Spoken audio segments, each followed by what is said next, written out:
أعوذ بالله من الشيطان الرجيم. بسم الله الرحمن الرحيم. ولا تحسبن الذين قتلوا في سبيل الله أمواتا بل أحياء عند ربهم يرزقون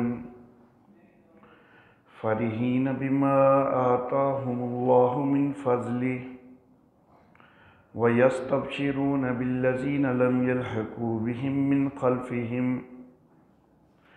اللَّهُ خَوْفٌ عَلَيْهِمْ وَلَا هُمْ يَحْزَنُونَ يَسْتَبْشِرُونَ بِنِعْمَةٍ مِّنَ اللَّهِ وَفَضْلٍ وَأَنَّ اللَّهَ لَا يُضِيعُ أَجْرَ الْمُؤْمِنِينَ. صدق اللہ مولانا العلی العظیم وبلغنا نبیہ ورسولہ الکریم. محترم احباب، ان آیات مبارکہ کے حوالہ سے شہدائے عظام اور انبیاء کرام علیہم السلام، ان کی حیات کے حوالہ سے ہمارے 4 درس اس سے پہلے ہو چکے ہیں، اور آج یہ ہمارا اس سلسلہ کا 5واں درس ہے.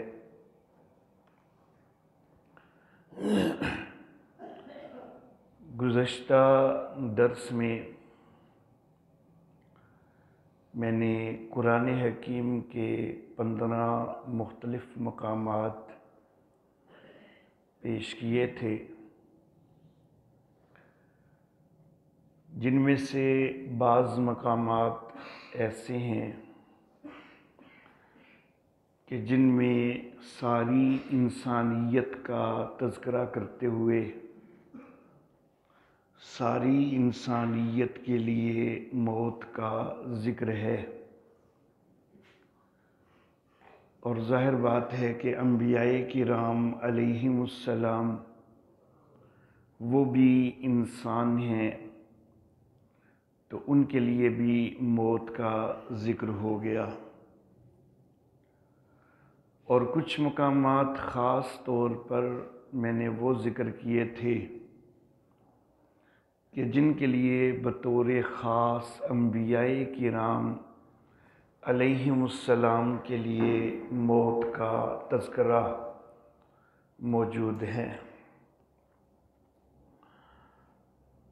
سورہ آل عمران کی آیت نمبر 183 سے 185 تک کا مقام میں نے پیش کیا تھا، جس کے اندر اللہ رب العزت فَلِمَ قَتَلْتُمُوهُمْ کا لفظ انبیاء کے لیے استعمال فرماتے ہیں کہ تم نے ان نبیوں کو کیوں قتل کیا تھا. اور پھر اللہ رب العزت انبیاء کا تذکرہ چل رہا ہے، اور خاص طور پر شہید نبیوں کا تذکرہ چل رہا ہے، اور اللہ آیت نمبر 185 میں فرماتے ہیں کہ کل نفس ذائقۃ الموت. تو یہاں پر خاص طور پر انبیاء کرام علیہم السلام ان کے لیے لفظ قتل بھی آ گیا اور موت بھی آ گیا. سورۃ الحجر کی آیت نمبر 99 میں نے پیش کی تھی کہ جس میں اللہ رب العزت نبی اکرم صلی اللہ علیہ وآلہ وسلم کو مخاطب فرماتے ہوئے یہ ارشاد فرماتے ہیں کہ وَاعْبُدْ رَبَّكَ حَتَّى يَأْتِيَكَ الْيَقِينُ، اپنے رب کی بندگی کرتا جا یہاں تک کہ تجھے موت پہنچے. میں نے قرآن حکیم سے بھی ایک دلیل ذکر کی تھی کہ یقین بمانا موت ہے۔ ایک حدیث مبارکہ سے بھی دلیل ذکر کی تھی اور ایک عقلی دلیل بھی ذکر کی تھی کہ یقین یہاں پر بمعنی موت ہی ہو سکتا ہے۔ تیسرا مقام جس میں خاص طور پر کسی نبی کے لیے موت کا لفظ ہے، سورہ مریم کی آیت نمبر 15 میں نے ذکر کی تھی کہ جس میں حضرت سیدنا یحییٰ علی نبینا وعلیہ الصلاۃ و تسلیمات کے لیے اللہ رب العزت یہ لفظ ارشاد فرماتے ہیں کہ یوم یموت و یوم یبعث حیا، تو جس دن وہ فوت ہوئے اور جس دن انہوں نے دوبارہ زندہ کر کے اٹھایا جانا ہے۔ پھر چوتھا مقام سورہ مریم کے اندر ہی حضرت سیدنا عیسیٰ علی نبینا وعلیہ الصلاۃ و تسلیمات، ان کے الفاظ جو اللہ رب العزت نے آیت نمبر 34 میں سورہ مریم میں ذکر فرمائے کہ سلام علیہ یوم ولدت و یوم اموت و یوم ابعث حیا، تو وہاں پر بھی حضرت سیدنا عیسیٰ علیہ السلام کی زبان سے ان کی اپنی موت کا تذکرہ موجود ہے۔ پانچواں مقام میں نے سورہ انبیاء کا وہ پیش کیا تھا کہ جس میں نبی اکرم صلی اللہ علیہ وآلہ وسلم سے اللہ رب العزت ارشاد فرماتے ہیں سورہ انبیاء کی آیت نمبر 34 اور 35 میں کہ افَإِن مِتَّ فَهُمُ الْخَالِدُونَ، اے نبی اگر آپ نے وفات پانی ہے تو کیا انہوں نے ہمیشہ رہ جانا ہے؟ کل نفس ذائقۃ الموت، ہر نفس نے موت کا ذائقہ چکھنا ہے۔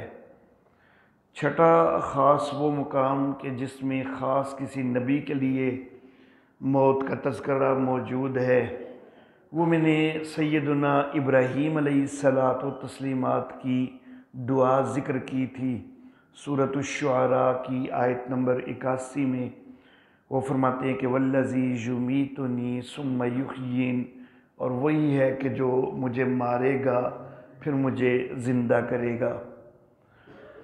ساتواں مقام کہ جس میں خاص طور پر کسی نبی کے لیے موت کا لفظ موجود ہے، وہ خود نبی اکرم صلی اللہ علیہ وآلہ وسلم کے لیے سورہ زمر کی آیت نمبر 30 میں اللہ فرماتے ہیں انک میت و انہم میتون۔ تو 15 ٹوٹل میں نے مقامات ذکر کیے تھے، جن میں سے یہ 7 مقامات تو خاص طور پر انبیاء کرام علیہم السلام کے حوالہ سے تھے۔ تو گویا کہ انبیاء کرام کے لیے موت کا ہونا قرآن حکیم کی صریح نصوص سے ثابت ہے۔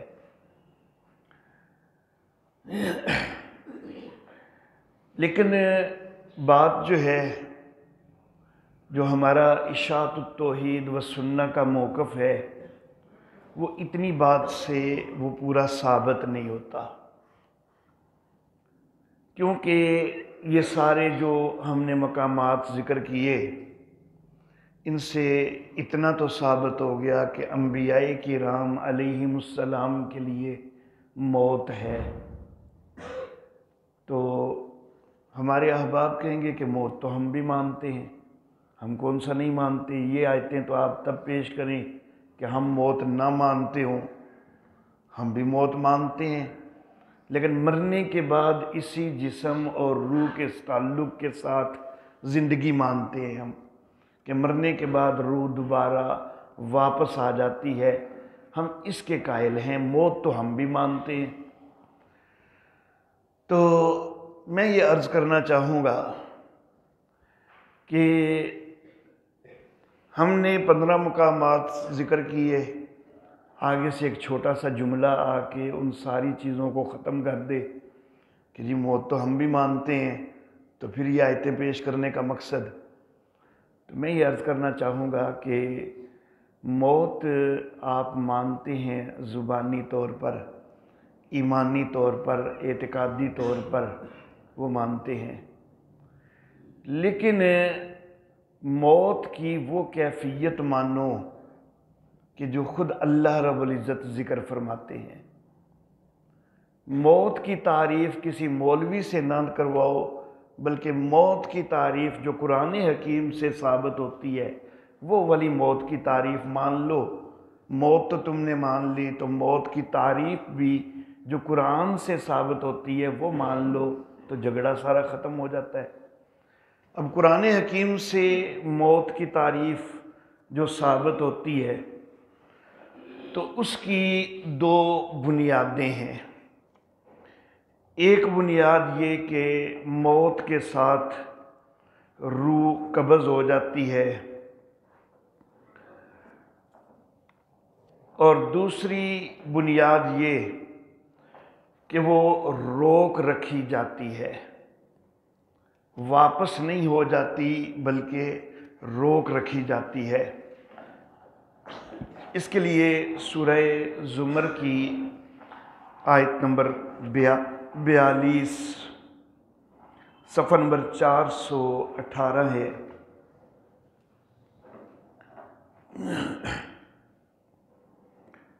اللہ رب العزت ارشاد فرماتی ہیں کہ اللہ یتوفی الانفس حین موتہا، اللہ نفوس کو، جانوں کو قبض کر لیتے ہیں ان کی موت کے وقت۔ واللتی لم تمت فی منامہا، اور جن کی ابھی وفات نہیں ہوتی ان کی بھی جانیں قبض ہوتی ہیں ان کی نیند میں۔ تو اس میں اتنی بات واضح ہو گئی کہ موت میں جان قبض ہوتی ہے، لیکن ساتھ یہاں پر یہ بھی ہے کہ نیند میں بھی قبض ہوتی ہے۔ لیکن آگے اللہ رب العزت ایک فرق بتاتے ہیں، کیونکہ ظاہر بات ہے کہ نیند اور موت میں فرق تو ہے نا۔ اگر نیند اور موت ایک ہی چیز ہے تو پھر یہاں پر اللہ رب العزت دو الگ الگ چیزیں کیوں ذکر کر رہے ہیں کہ ہی نہ موتہا اور فی منامہا؟ تو یقیناً دونوں میں کوئی نہ کوئی فرق تو ہے، تو تبھی اللہ نے دو چیزیں ذکر کی ہیں، یہ تو نہیں کہ نیند اور موت ایک ہی ہے۔ اللہ رب العزت نے جو دونوں چیزوں کے اندر فرق ذکر کیا ہے وہ یہ ذکر کیا کہ فَيُمْسِكُ الَّتِي قَضَىٰ عَلَيْهَا الْمَوْتِ، پس وہ اللہ روک رکھتا ہے اس نفس کو، اس جان کو کہ جس کے اوپر موت کا فیصلہ ہو چکا ہوتا ہے۔ وَيُرْسِلُ الْأُخْرَىٰ إِلَىٰ أَجَلٍ مُّسَمًّى، اور دوسری کو اللہ بھیج دیتا ہے ایک مقررہ مدت تک۔ مقررہ مدت کے جب اس کی بھی موت کی مقررہ مدت آ جائے گی تو پھر جب قبض کی جائے گی تو پھر نہیں بھیجی جائے گی۔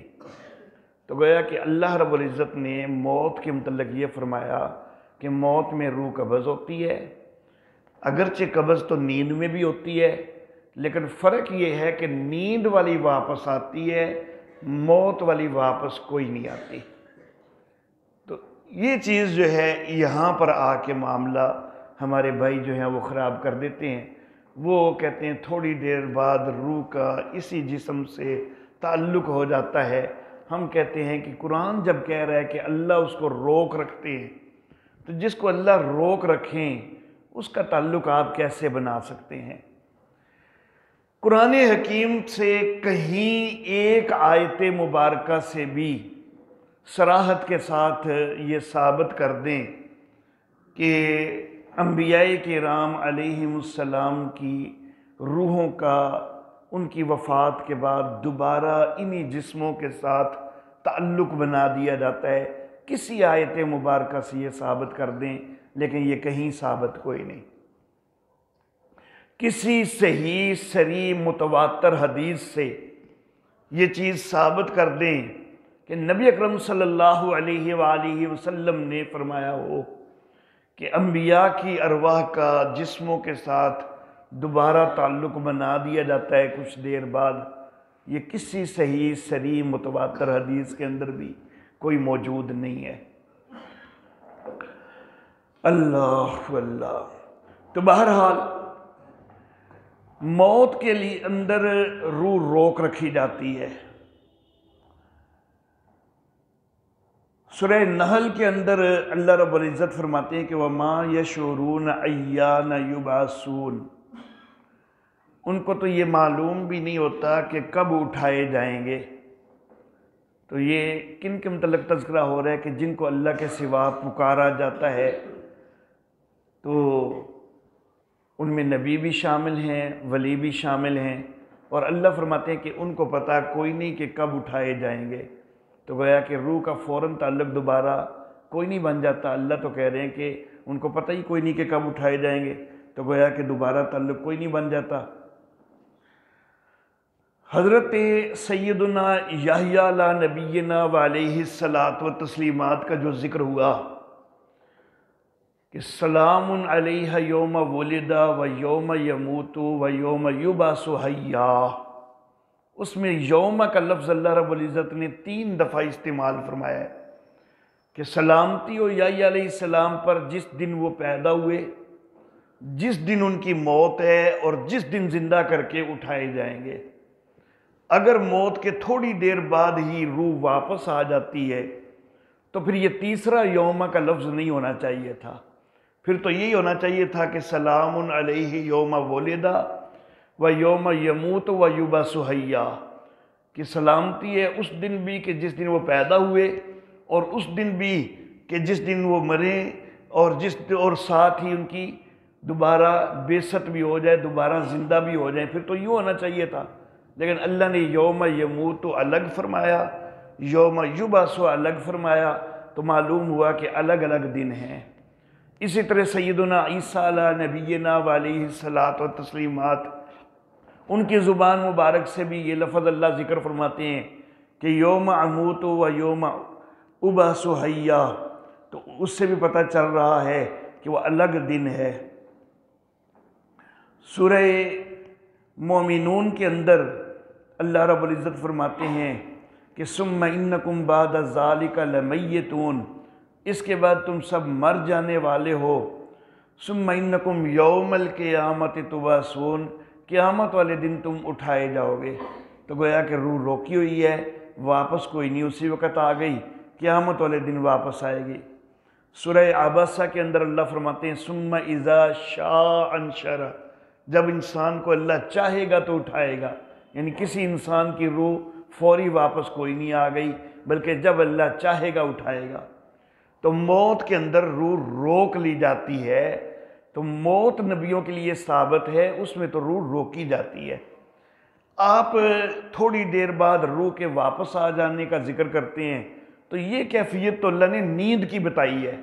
تو گویا کہ اگرچہ آپ اعتقادی اور ایمانی لحاظ سے زبانی طور پر یہ کہتے تو ہیں کہ ہم موت مانتے ہیں، لیکن وہ جو موت کی کیفیت آپ مان رہے ہیں، وہ کیفیت تو اللہ نے نیند کی بتائی ہے، موت کی بتائی کوئی نہیں۔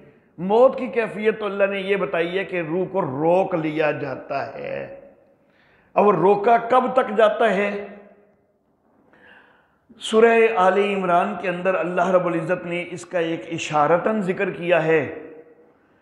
اللہ رب العزت فرماتے ہیں آیت نمبر 185 غالباً کہ انما توفون اجورکم یوم القیامہ، کہ تم کو قیامت والے دن تمہارے اجر دیے جائیں گے۔ کیا قیامت سے پہلے اجر نہیں دیے جا رہے؟ قیامت سے پہلے قبر کے اندر بھی تو اجر ملتا ہے نا۔ تو اللہ کہہ رہے ہیں کہ انما توفون اجورکم یوم القیامہ، تم کو تمہارے اجر پورے دیے جائیں گے قیامت والے دن۔ حالانکہ اجر تو اس سے پہلے بھی مل رہے، عالم برزخ کے اندر اجر مل رہے۔ تو اشارہ اللہ یہ دے رہے ہیں کہ اس سے پہلے جو اجر ملنا ہے وہ روح اور جسد کے تعلق کے ساتھ وہ اجر نہیں ہے۔ وہاں پر روح کا ایک مثالی جسم سے تعلق ہے، لیکن جو تمہارے اسی روح اور اسی جسم کو جو اجر ملنا ہے نا، تو وہ قیامت والے دن جو ہے وہ اجر ملے گا۔ تو یہاں تو اشارہ ہوا۔ سورہ مومنون کے اندر اللہ رب العزت نے بڑی صراحت کے ساتھ فرمایا ہے کہ ثم انکم بعد ذالک لمیتون ثم انکم یوم القیامت تبعثون۔ اس کے بعد تم سب نے، ساری انسانیت کا تذکرہ ہو رہا ہے، تم سب نے مر جانا ہے اور سب نے پھر قیامت والے دن اٹھائے جانا ہے۔ وہ جو یوم یبعث حی حضرت یحییٰ علیہ السلام کے متعلق فرمایا، اور یوم ابعث حی جو حضرت عیسیٰ علیہ السلام کے متعلق فرمایا، تو وہ بھی ثابت ہوا کہ وہ قیامت والے دن سے متعلق ہے، کیونکہ دوبارہ بعثت والا دن اللہ نے قیامت ہی ذکر کیا ہے۔ کسی آیت مبارکہ کے اندر اس کے علاوہ دوبارہ کسی کے بعثت کا کوئی دن جو ہے وہ اللہ نے نہیں ذکر کیا۔ تو بعثت کا دن جو اللہ نے ذکر کیا دوبارہ زندہ کیے جانے کا، تو یوم القیامت تبعثون، قیامت والے دن تم اٹھائے جاؤ گے۔ تو پھر وہ سورہ مریم کی آیتوں میں بھی وہ قیامت والا دن ہی مراد ہو سکتا ہے، حضرت سیدنا یحییٰ علیہ السلام کے اٹھائے جانے کا، حضرت سیدنا عیسیٰ علیہ الصلوۃ والتسلیمات کے اٹھائے جانے کا۔ اللہ واللہ۔ اور شہداء زندہ ہیں، جیسا کہ گزشتہ دروس کے اندر انہی آیات کی روشنی میں نے تفصیلی ذکر کیا، لیکن میں نے ساتھ احادیث مبارکہ سے، صحابہ کرام کے اقوال سے، مفسرین کی آراء سے یہ بھی واضح کیا کہ وہ شہداء کی جو زندگی ہے وہ برزخی زندگی ہے۔ اب یہاں پر آیت نمبر 183 سورہ آل عمران کی، اس میں اللہ رب العزت جو ذکر فرما رہے ہیں، اللہ فرماتے ہیں الذین قالوا، وہ لوگ کہ جنہوں نے یہ کہا، ان اللہ عہد الینا، اللہ نے ہم سے ایک عہد لیا، اللہ نؤمن لرسول حتی یأتینا بقربان تأکلہ النار، کہ ہم رسول پر ایمان نہیں لائیں گے مگر یہاں تک کہ جب وہ ہمارے پاس قربانی لائے کہ جس کو آگ کھا لیتی ہو، تو سوختنی قربانی والا رسول آئے گا، پھر ہم نے ماننا ہے، ہم نے اللہ سے یہ عہد کیا ہوا ہے۔ تو ہم اس لیے نبی اکرم صلی اللہ علیہ وسلم کو نہیں مانتے کہ یہ سوختنی قربانی نہیں لے کے آئے، تو ہمیں تو اللہ نے حکم دیا تھا سوختنی قربانی والے نبی کو ماننا ہے۔ یہ یہودیوں اور عیسائیوں نے بات کہی۔ اب اس کے جواب میں اللہ فرماتے ہیں کل، اے نبی آپ کہیے، قد جاءکم رسل من قبلی، تمہارے پاس میرے سے پہلے رسول آئے، بالبینات، دلائل لے کر آئے، وبالذی قلتم، اور جو تم مطالبہ کر رہے ہو نا سوختنی قربانی والا، تو یہ چیز بھی وہ لے کر آئے تھے۔ فَلِمَ قَتَلْتُمُوهُمْ، ان کو تم نے کیوں شہید کر دیا تھا، ان کو کیوں قتل کر دیا تھا؟ آج بہانے بنا رہے ہو کہ آپ سوختنی قربانی نہیں لے کے آئے، لیکن جو سوختنی قربانی لائے تھے کیا ان پر ایمان لے آئے تھے تم؟ ایمان تو تم نے ان پر بھی قبول کوئی نہیں کیا، ان کو بھی شہید کیا۔ تو یہ تمہارے صرف بہانے بازیاں ہیں، یہ ایسا کوئی معاملہ نہیں کہ اللہ نے صرف یہی ہدایت کی ہو کہ جی سوختنی قربانی ہوگی تو پھر ہی تم نے ایمان لانا ہے۔ اللہ نے ایسی کوئی ہدایت کوئی نہیں کی، یہ تمہاری بہانے بازیاں ہیں۔ اب یہاں پر تذکرہ کن کا ہے؟ نبیوں کا۔ اور فَلِمَ قَتَلْتُمُوهُمْ، تو یہ شہید ہو گئے، ان کا تذکرہ ہے۔ ان کنتم صادقین، اگر تم سچے ہو۔ فَإِن كَذَّبُوكَ، اے نبی اگر آپ کو یہ جھٹلاتے ہیں، فَقَدْ كُذِّبَ رُسُلٌ مِّن قَبْلِكَ، تو اے نبی آپ سے پہلے بھی رسولوں کو جھٹلایا گیا۔ جاؤ بالبینات، وہ دلائل لے کے آئے تھے، والزبر، اور صحیفے لے کے آئے تھے، والکتاب المنیر، اور روشن کتاب بھی لے کے آئے تھے۔ تو پیچھے تذکرہ ہوا آیت نمبر 183 کے اندر نبیوں کا، اور نبیوں میں سے بھی شہید نبیوں کا۔ آیت نمبر 184 میں تذکرہ ہوا خود نبی اکرم صلی اللہ علیہ وآلہ وسلم کا، اور اس کے بعد آگے ساتھ آیت نمبر 185 میں اللہ کیا فرما رہے ہیں؟ آیت نمبر 183 میں بھی نبیوں کا تذکرہ، 184 میں بھی نبی اکرم صلی اللہ علیہ وسلم کا تذکرہ، اور ساتھ اللہ فرماتے ہیں کل نفس ذائقۃ الموت، ہر نفس نے موت کا ذائقہ چکھنا ہے۔ نبی بے شک شہید بھی ہیں نا، اور شہید ہوتے زندہ ہیں، لیکن بہرحال دنیاوی لحاظ سے ان کے لیے بھی موت کا ذائقہ ہے، کیونکہ شہداء نے بھی بہرحال قتل ہونا ہے تو تبھی ان کو شہید کہا جانا ہے۔ جب تک وہ قتل نہیں ہوں گے تو زخموں سے چور کیوں نہ ہو جائیں تو وہ شہید تو نہیں کہلائے جا سکتے۔ تو نبی ہیں، شہید ہیں، ان کے لیے بھی قتل کا لفظ اللہ نے استعمال فرمایا کہ فَلِمَ قَتَلْتُمُوهُمْ۔ سورہ البقرہ کے اندر دیگر شہداء ان کے لیے بھی اللہ نے فرمایا کہ لا تقولوا لمن يقتل فی سبیل اللہ، تو وہاں پر بھی یقتل کے ساتھ اللہ نے تعبیر کیا، وہاں پر بھی قتل کا تذکرہ اللہ نے فرمایا۔ سورہ آل عمران کے اندر لا تحسبن الذین قتلوا فی سبیل اللہ، یہاں پر بھی قتلوا کا لفظ اللہ نے استعمال فرمایا۔ تو گویا کہ شہید دنیاوی لحاظ سے تو بہرحال قتل ہو چکا ہوتا ہے، لیکن اس کے باوجود اس کو کوئی زندگی ملتی ہے، اور وہ زندگی جو ہے وہ برزخی زندگی ہے، جیسا کہ میں احادیث مبارکہ سے واضح کر چکا ہوں۔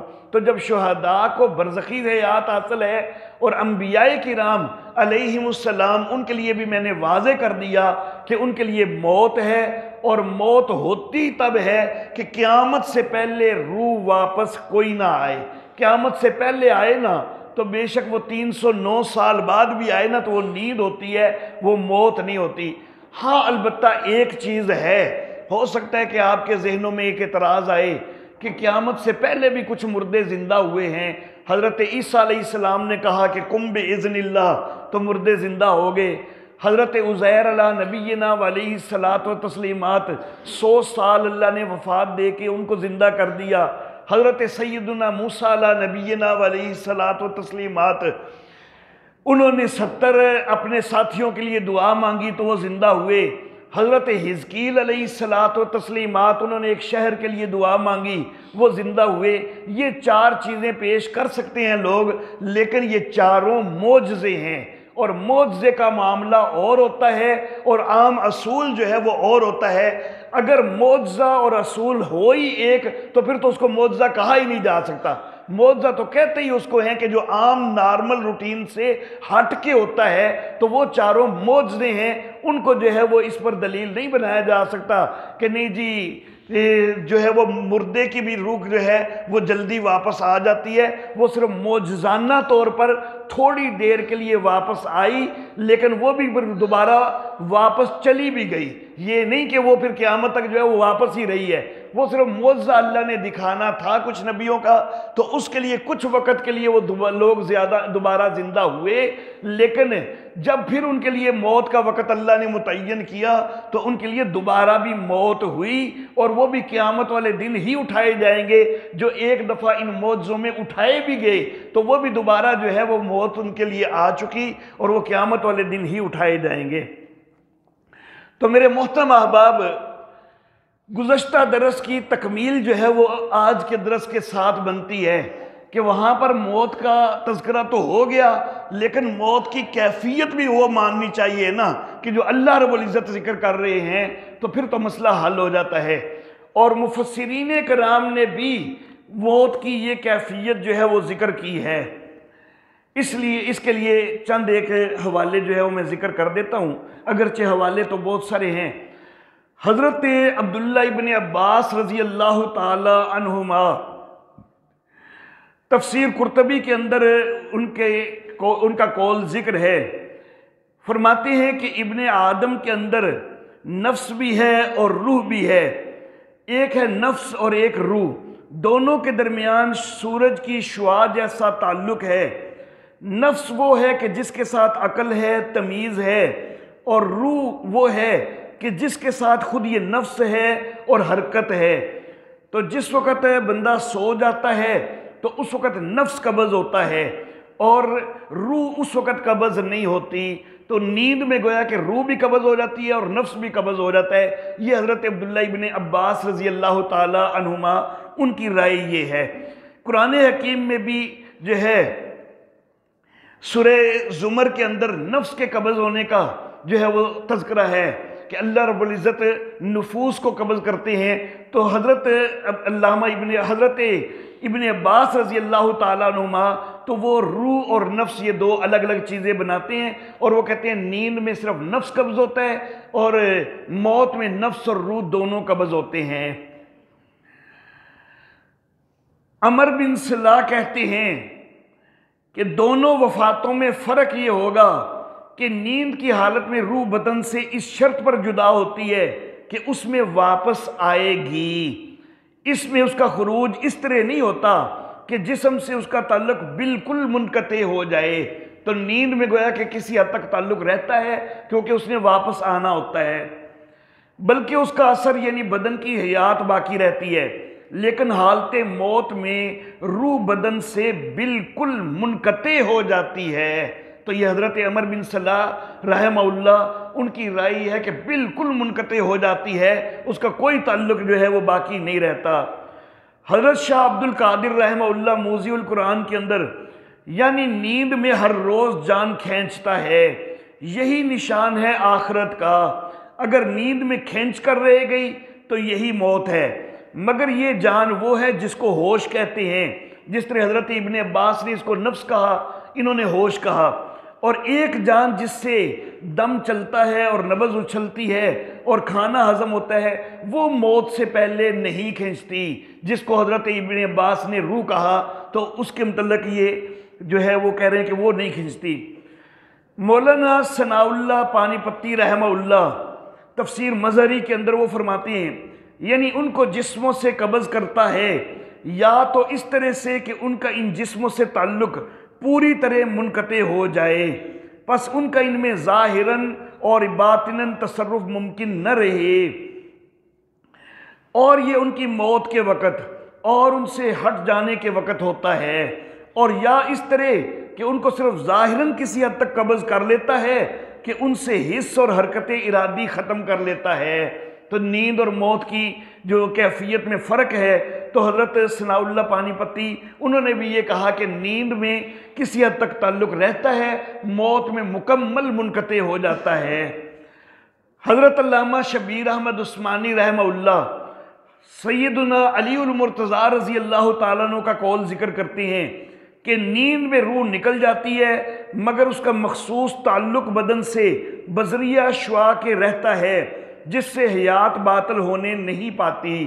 تو نیند میں وہ کہتے ہیں کہ تعلق رہتا ہے، حضرت سیدنا علی المرتضیٰ موت میں وہ کوئی تعلق ذکر کوئی نہیں کرتے۔ پھر حضرت علامہ شبیر احمد عثمانی رحمہ اللہ خود آگے لکھتے ہیں کہ جیسے آفتاب لاکھوں میل سے بذریعہ شعاعوں کے زمین کو گرم رکھتا ہے، اس سے ظاہر ہوتا ہے کہ نیند میں بھی وہی چیز نکلتی ہے جو موت کے وقت نکلتی ہے، لیکن تعلق کا انقطاع ویسا نہیں ہوتا جو موت میں ہوتا ہے۔ تو ان کی رائے یہ ہے کہ نکلنے والی چیز تو ایک ہی ہے، لیکن ایک کا تعلق باقی رہتا ہے وہ نیند والی ہے، اور جس کا تعلق بالکل منقطع ہو جائے تو وہ موت والی ہے۔ علامہ ابن قیم رحمہ اللہ وہ کہتے ہیں کہ بے شک انسان ایک نورانی علوی جسم سے عبارت ہے کہ جو حرکت کرتا ہے، وہ جسم اس جسم میں محسوس سے مخالف بالماہیت ہے، یعنی جس کو ہم روح کہتے ہیں، تو وہ کہتے ہیں کہ اصل انسان تو وہ ہے، وہ اس میں ایسے چلتا ہے جیسے گلاب میں پانی اور زیتون میں تیل اور کوئلے میں آگ، وہ تحلیل ہونے، تبدیل ہونے، متفرق ہونے، پھٹنے کو قبول نہیں کرتا، وہ اس جسم محسوس اور اس کے توابع کو اس وقت تک زندگی دیتا ہے جب تک یہ جسم اس فیض کو قبول کرنے کی صلاحیت رکھے، اس طرح کہ اس میں چلنے کا معنی مثلا اخلاط غلیظہ پیدا نہ ہو، جب یہ پیدا ہو جائے تو اس کا چلنا ختم ہو جانے سے موت آ جاتی ہے اور روح اسی جسم سے عبارت ہے۔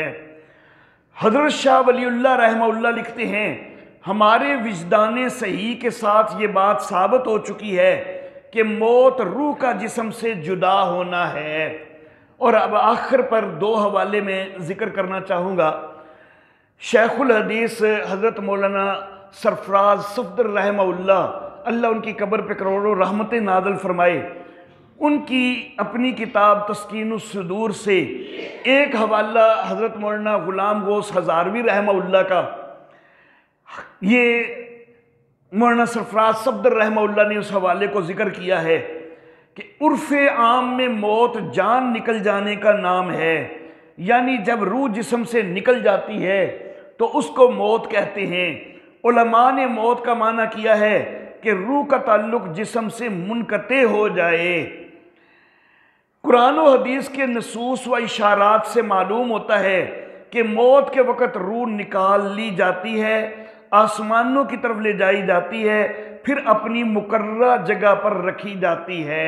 اتنی بات کرنے کے بعد چونکہ مسلک ان کا جو ہے وہ حیات الانبیاء والا ہے نا، تو آگے ایک چیز جو ہے نا وہ اس کے متعلق بھی ذکر کر دیتے ہیں۔